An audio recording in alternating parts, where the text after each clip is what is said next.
What's up, everybody? Welcome back to This Week in Esports and Gaming for the final week of October 2022. It's also Halloween weekend, so hopefully you have something fun planned. I'm your host, 𝗠𝗿𝗶, and let's dive right into it. For our first top 3 story, Riot Games are partnering with Jackson Wong as well as launching esports inside of Valorant. So firstly, a popular Hong Kong singer and producer Jackson Wong will be performing at the 2022 World's opening ceremony alongside Lil Nas X, who will be the headliner for the opening ceremony. He will be performing Fire in the Fuse, which was a song made by Riot Games to promote one of their skins. Now this will also have skin giveaways and other interactive elements for those watching the ceremony online. And now for Premiere, which is essentially Valorant's new competitive in-game mode, this will commence its alpha testing phase next week, and this will be Valorant's esports ecosystem's bottom tier of their pyramid. Basically how it works is that players will be allowed to build teams and compete in pre-scheduled matches across the season, all in game. The team will join a division which consists of players of a similar skill level, and then the best teams that will be qualified for the top of the end season tournament will compete for a chance to be the division champion. And only a select number of players in Brazil have access to the alpha phase, and this current version of the Premiere will only see 60% of the planned features and functionality as well. That being said, all this is super exciting for Riot Games. Firstly, having so many global artists for Worlds, it'll really incentivize, I think, more people from those regions to watch and maybe even provide some good entertainment at the very least. Some have complained that the opening ceremonies can be a little cringe or maybe not as great, but I think they're doing a pretty good job with who they're getting in already. Secondly, I think it's really great to see that esports are being directly integrated into Valorant. I don't think many other esports titles have seen this, and if they are doing something similar, it's usually in partnership with a third-party company, and this not only gives Riot full control of actually how they operate, but they can push the pace or adjust based on feedback much quicker than if they had a third-party partner. So Riot has always been pioneering in esports, and they continue to show why they're doing so well right now. The NBA 2K League have banned 6 players and 1 coach for a gambling scandal. So players Marquise Gill, as well as Christopher Lafonte, Dorian Earl-Miller, and Robert Natasi, and Andrew Maxey of Blazer 5 Gaming, as well as Kamani Ingram of Jazz Gaming, and Zachary Dennis of Mavs Gaming have all been disqualified indefinitely for violating the league's gambling and fantasy rules. They all had apparently wagered or attempted to wager on NBA 2K League games through their own or other individuals,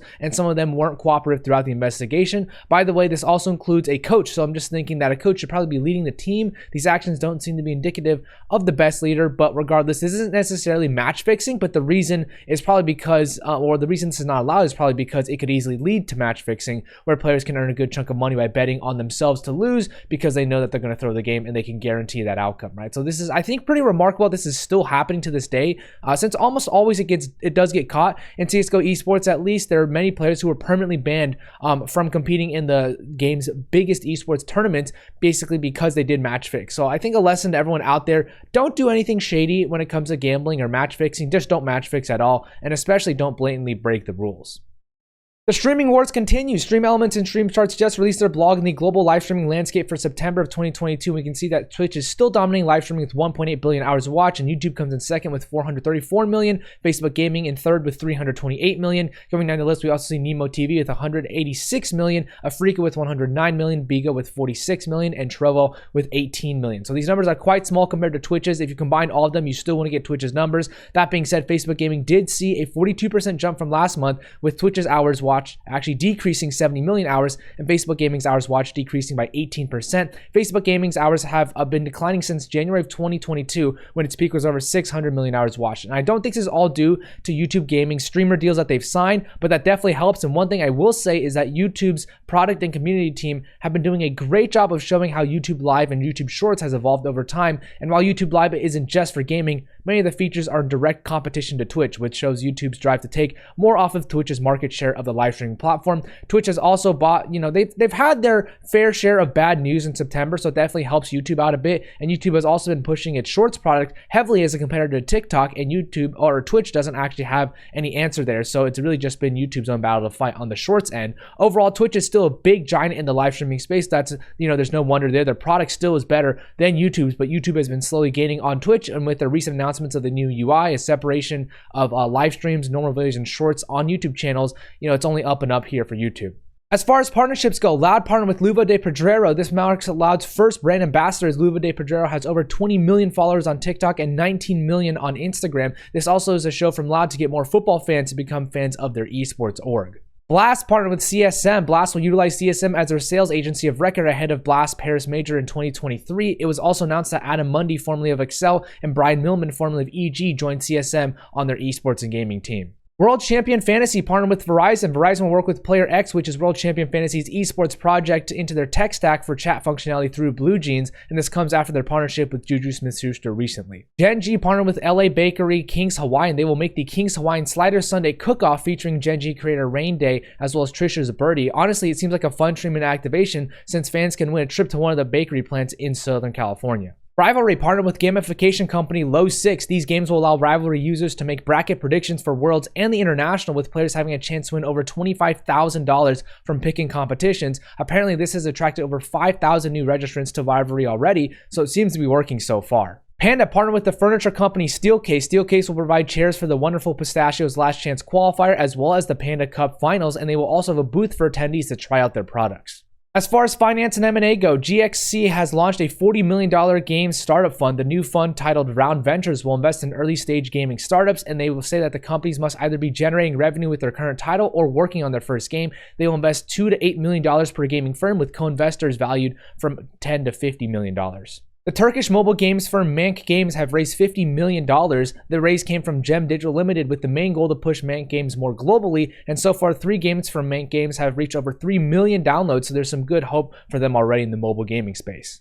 Hyper Live Entertainment have acquired parts of Nova Esports. Essentially, Hyper Live will now take control of Nova's international operation outside of China, and their new division will be named Nova Hyper Esports, so it'll seem to be like a joint venture like PSG LGD. They will also open headquarters in Singapore with a local esports academy as well. The new game studio Circle Crop Games have raised $25 million in their seed round. They will focus on what they call emotionally engaging, narrative-driven sandbox games, and the round was led by Transcend Fund with other strategic partners. Makia Games have raised a $1.3 million pre-seed round. The round was led by Play Ventures, and they will use these funds to launch their first title called Super Moves on PC and consoles. They aim for this to be a UGC-centric multiplayer game where players can contribute to the game directly.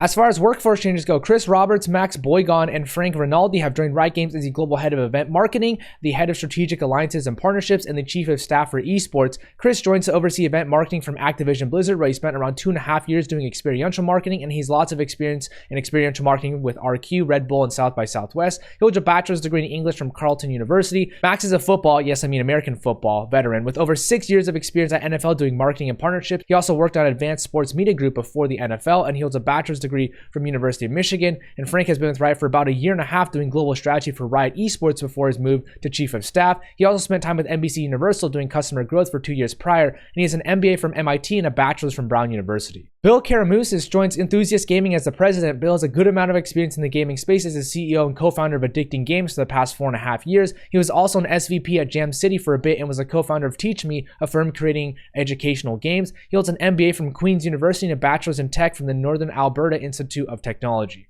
Millie Clay joins ESL Faceit Group as the VP of Digital Platform Marketing. Millie was most recently head of marketing for Excel for about 2.5 years and was also the head of marketing for Leaders in Sport for 5 years prior to that. She will now oversee all marketing for what I believe will be ESL's new platform for advertisers, and she holds a bachelor's in sports marketing and PR from Leeds Beckett University. Ryan Fairchild joins Odin Law and Media as an attorney. He was most notably an attorney at Brooks, Pierce, McLendon, Humphrey, and Leonard for 5 years doing esports and gaming law. He was a business operations lead for Infinite Canvas for about 9 months and will now join Odin Law working in video games, content creation, and esports. He holds a JD from the University of North Carolina School of Law. Anthony John Agnello joins IGN as a creative strategy lead. Anthony was most recently the VP of creative strategy for Rec Global for about 3 years and was the managing editor for Enthusiast Gaming's Escapist magazine before that. He also did social media at VentureBeat and wrote for The Onion before, and he holds an English degree from Penn State University. Robert Wiley joins OG Esports as the head of social media. He has tons of experience in esports social media, having served stints with Guild Esports, Tundra Esports, Scuff Gaming, Fnatic, and G2 in the past, and he will now oversee all social media efforts for OG Esports.